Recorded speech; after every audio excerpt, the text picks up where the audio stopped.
সকাল বন্ধুরা, কেমন আছো সবাই? আশা করছি সবাই খুব ভালো আছো এবং পিএস ফ্যামিলিতে তোমাদের অনেক অনেক স্বাগত অ্যান্ড ওয়েলকাম। আমরা তো একদমই ভালো নেই, বুঝতেই পারছো। গলায় এক গাদা পাউডার দিয়েছি, মানে কতটা গরম পড়েছে, তারপরে গিয়ে পাউডার দিতে হচ্ছে। এত পরিমাণে গরম লাগছে, বিশ্বাস করবে না। দেখো এখন কিন্তু 9টা বাজে, আর আমাদের ঘরের যে জানলাটা খোলা আছে, আলোর ঝলকানি দেখেই বুঝতে পারছো যে লাইটের প্রয়োজন হচ্ছে না, কতটা পরিমাণে রোদ পড়েছে। মানে আমার ছেলেটা পর্যন্ত রাতে ভালো করে ঘুমাতে পারছে না, যে এরকম উসপাস করে ও ঘুমাচ্ছে। কি করব বলো, আমাদের তো আর অত সামর্থ্য নেই যে ছেলের জন্য একটা এসি কিনে দেবো বা আমরা নিজেরা এসিতে থাকবো। সেই জন্যই কিন্তু আমরা এই সব কষ্টটাকে স্বাভাবিকভাবে নেওয়ার চেষ্টা করছি। জানি আমাদের থেকেও অনেকে আছে যারা দরিদ্র, তাদের আরও কষ্ট হচ্ছে, কিন্তু আমাদের এতদিন এত কষ্ট হতো না, কারণ এখন যেহেতু ছেলেটার কষ্ট দেখে বেশি খারাপ লাগে। তো যাই হোক, এখন কিন্তু সকালবেলা প্রায় 10টা সাড়ে 10টা নাগাদ বাজে। আমি আমার সমস্ত কাজ করে স্নান টান করে নিয়েছি, আর এবং আমার শাশুড়ি কিন্তু কদিন মানে আজকে থেকে সকালবেলা করে রান্না করছে। তার কারণ বাবু কিন্তু এখন রুটি নিয়ে যেতে চাইছে না, এখন বলেছে ভাত নিয়ে যাব, যে কোনো একটা হালকা তরকারি করে দিলেও হবে। তো আমার শাশুড়ি যেহেতু সকালে উনি রান্নার দিকটা সামলায়, সেই জন্য উনি কিন্তু আজকে ভাত করে নিয়েছে। আর সাক্ষর জন্য কিন্তু একেবারে রেডি করে নিয়েছিল ভাতটা। আমি একটু প্রেশার কুকারে ওটাকে সিটি মেরে একটু পাতলা করে দিলাম, একটু সিদ্ধ ভাত ওকেও সকালবেলা খাইয়ে দিচ্ছিল আমার শাশুড়ি। আমি যেহেতু এদিকে রান্নার খাবারের সকালের টিফিনটা আমি রেডি করছিলাম, তো উনি বলল যে দে আমি খাইয়ে দিচ্ছি, রান্না তো রেডি করা রয়েছে। তো উনি যেমন কথা তেমন কাজ, উনি খাওয়াচ্ছে ওদিকে, আর আমি এদিকে আমাদের সকালের ব্রেকফাস্ট করার চেষ্টা করছিলাম। তো আমাদের ঘরে অনেকগুলি চিড়ে ভাজা জমে গেছিলো, দুদিন ধরে আমরা খাই না, দিচ্ছি মানে রাখাই থাকে। বাবুর জন্য রেখেছিলাম, কিন্তু ওই যে বাবু এখন ভাত নিয়ে যাচ্ছে বলে এগুলো নিয়ে যাচ্ছে না। তো ভাবলাম আমরা একটুখানি গরম করে খেয়ে নিই চায়ের সাথে। ইদানিং সাক্ষ্য একদম কম খাচ্ছে, খাওয়া দাওয়াটা একদম কমে গেছে ওর, দেখতেই পাও অনেকটা রোগাও হয়ে গেছে ছেলেটা। আসলে এতটা গরম পড়েছে না, মানে আমরা বড়দেরই খাওয়াটা ঠিক একটা রুচি আসছে না। সেই জন্যই ওকে কিন্তু ভাতটা দেওয়ার ডিসিশন নেওয়া হয়েছে, যে সকালবেলা করে ওকে 8টার সময় যে দুধটা দিই ওটা আমি গরুর দুধটা দিয়ে দেবো, আর সকালবেলাটা টিফিনে ওকে ভাত দেবো, আর দুপুরে লাঞ্চে ওকে ভাত দেবো, আর সন্ধ্যেবেলা আবার যেমন নর্মাল খাবার দিই তেমন দেবো। ওকে মিনিমাম 3বার আমরা ভাত দেবার এখন ভেবেছি, কারণ এতটা অল্প অল্প ভাত খায়ও। তো এদিকে কিন্তু আমি একটুখানি পোহা বানাচ্ছিলাম, কারণ বাবু এসে আবার কাজে বেরোবে, তা ভাবলাম ওর জন্য একটু পোহা বানিয়ে রাখি। অল্প করে শুধু আলু আর একটু টমেটো দিয়ে বানাচ্ছিলাম, আর অনেকটা চিড়ে পড়েছিল, অনেক দিন হয়ে গেছে, সেই জন্যই আর কি একেবারে পোহাটা বানিয়ে নিলাম। আর এদিকে কিন্তু আমার বাবা জ্যান্ত মাছ এনেছে সাক্ষর জন্য। যদিও এই মাছ আমরা কাটতে পারি না, আমি তো মাছই কাটতে পারি না, আর আমার শাশুড়ি এটা কাটতে পারে না। তো এটা আবার আমার মায়ের কাছে পাঠিয়ে দেবো বিকেলবেলা, ও শুধু খেলা করার জন্য, এখন ওকে দেখানোর জন্যই আর কি রেখেছে। আর এদিকে আমি আমার ছেলের জন্য তরকারি করছি, দুপুরের তরকারিটা। আর এই দেখো মা আজকে জ্যান্ত মাছ নিয়ে এসেছিলো, মা মাছটা ভেজে আবার সবজিটাও কেটে পাঠিয়ে দিয়েছে। আমি শুধু বলেছি মাছটা ভেজে পাঠিয়ে দাও, আমার মা আবার সবজি দিয়ে পাঠিয়েছে। আর এদিকে আমি রান্না টান্না করে বাসন ধুচ্ছিলাম, আর আমার শাশুড়ি গেছিলো একজনকে খাবার দেওয়ার জন্য। আর ওইদিকে দাদু নিয়ে দাদু আর নাতি খেলা করছিল বিছনায় বসে। সব কাজবাজ হয়ে গেছে, এখন ওকে খাওয়াতে যাব। চলো জলের বোতল, আর আমি কিন্তু ওকে ওআরএসও দিচ্ছি, একটা বোতলে ওআরএস ভরে রেখেছি। তার কারণ হচ্ছে এতটা গরম পড়েছে না, ওর টয়লেটটা ঠিকঠাক করে ফ্রেশ হচ্ছে না। তোমাদের যদি কোনো রকম টিপস জানা থাকে যে মানে গরমকালে কি খাওয়ালে বাচ্চা কাচ্চার শরীর ঠান্ডা থাকে, কাইন্ডলি একটু আমাকে জানিও প্লিজ। আমি সত্যিই জানি না, আমি তাও নিজের মতন চেষ্টা করছি, যে যেটা বলছে সেটা খাওয়াচ্ছি, যাতে ওর যেন কোনো রকম সমস্যা না হয়, ডিহাইড্রেট না হয় গরমের মধ্যে, সেই জন্যই আর কি চেষ্টা করছি।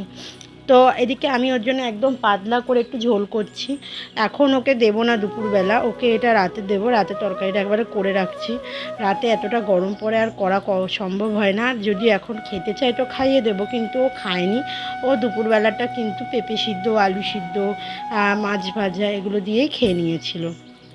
আর আমি তরকারিটা ওর জন্য একেবারে রেডি করেই রাখছিলাম, কারণ ও না এই ডাঁটাটা খেতে খুব ভালোবাসে, ডাঁটা চিবিয়ে চিবিয়ে খায়। আর আমাদের যেহেতু ভাত করা ছিল, আমাদের ভাতটা যেহেতু গরম করতে হবে, সাক্ষ্যকে তো আমি ঠান্ডা খাবার দিই না, ওকে গরম খাবার দিই। সেই জন্য যখনই আমি ওকে খাওয়ানোর আগে প্রেশার কুকারে দিয়ে একটুখানি গরম করে নিই বা সিটি মেরে নিই, যাতে একটু নরমও হয়ে যায়। আসলে শক্ত খাবার ও খেতে ভালোবাসে, কারণ ভাতটা যেমন আমরা নর্মালি খাই, ও ওরম চিবিয়ে চিবিয়ে খেতে ভালোবাসে, কিন্তু সেটা বেশি না, অল্প 2বার 3বার খাবে, দেন তারপরে আর খেতে চাইবে না। সেই জন্য প্রেশারে দিয়ে দিলে একটু নরম হয়ে যায়, আর ও খাবারটা তাড়াতাড়ি খেয়েও নেয়। এদিকে দেখো ওর জন্য একদম পেঁপে সিদ্ধ আলু সিদ্ধ একদম খাবার দাবার নিয়ে চলে গেছি। ও খেয়েও নিয়েছে পুরোপুরি ভালোভাবে। দেন তারপরে খাওয়ানোর পর এটা ওর প্রত্যেক দিনের রুটিন, লেবুর রস 3টে করে লেবুর রস দিয়ে দিয়ে ওকে আমি খেয়ে দিয়েও ঘুমিয়ে পড়েছি। আর এদিকে দেখো বিকেলবেলা এখন 6:30 বাজে, আমার প্রচণ্ড চোখে ইচিং হচ্ছিলো। বাবুকে বলেছি ড্রপ দিতে, তোমরা জানো আমার চোখে অ্যালার্জি হয়েছিল, ডাক্তারের কাছ থেকে নিয়ে এসেছিলাম চোখের অ্যালার্জির ওষুধ। তো ওকে আমি দিতে বলেছি ওষুধটা, ও আসলে একটা খাওয়ার ওষুধও চোখে দিয়ে দিয়েছে আমার। তো দেন তারপরে চোখের অবস্থাটা সেম ওরকমই হয়েছে, অনেক কষ্ট হয়েছে আমার। এই খাওয়ার ওষুধ চোখে দেওয়া, বুঝতে পারছো কতটা জ্বালা যন্ত্রণা হয়েছে। তো চোখটা অনেকটা ফুলে উঠেছিল, কিন্তু অনেকটা আইস প্যাক দিয়ে দিয়ে তারপরে অনেকক্ষণ পর কমেছে। সেটা ঘটনাটা ঘটেছে 5টার সময়, আর 6:30 অবধি আমার চোখের হালত ওরকম ছিল।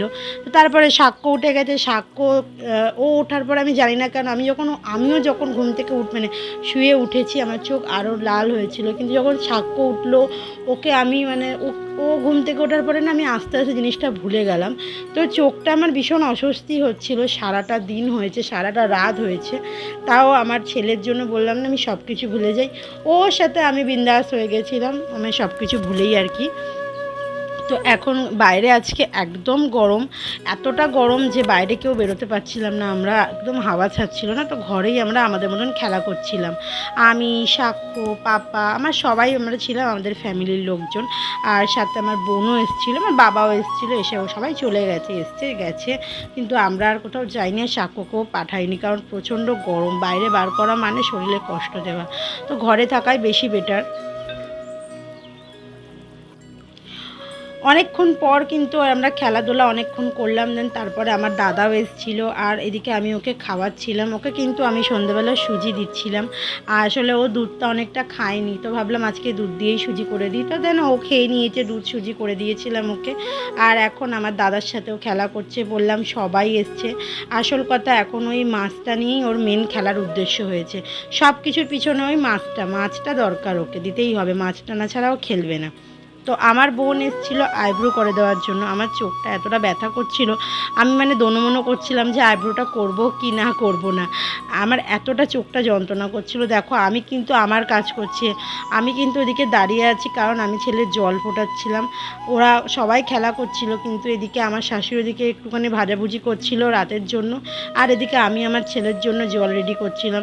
আমাদের কাজটা কিন্তু কমপ্লিটলি করতে হয়, কারণ আমরা কিন্তু বসে থাকলে হবে না, আমাদের তো সংসারেরটাও দেখতে হবে আর বাচ্চাটাকেও দেখতে হবে, সে যতই গরম পড়ুক না কেন। কিন্তু সংসারের কাজ করতে আমার এতটুকু কষ্ট হয় না যখন পরিবারের লোকজন সাথে থাকে।